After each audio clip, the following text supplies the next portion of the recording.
go through 3 exercises to stay healthy during lockdown. I'm going to show you a sit-up. First, you can sit down. Then, you put your arms crisscross over your body. After that, you sit down. Then you pull up using your tummy muscles. Now I'm going to show you 5 in a row. Now, can we see Tom do his? So, imagine that you have a chair. Sit down and then stand up again.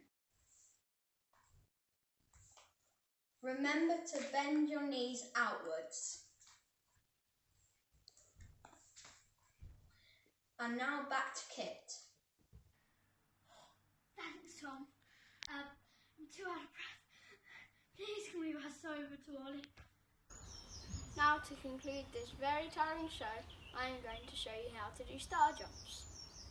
You start with your legs together and your arms together like this.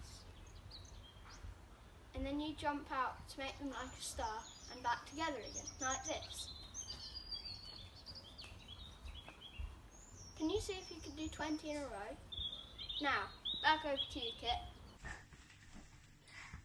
Please can you do these exercises 3 times a week to keep healthy. Goodbye. Thanks for watching. See you next time.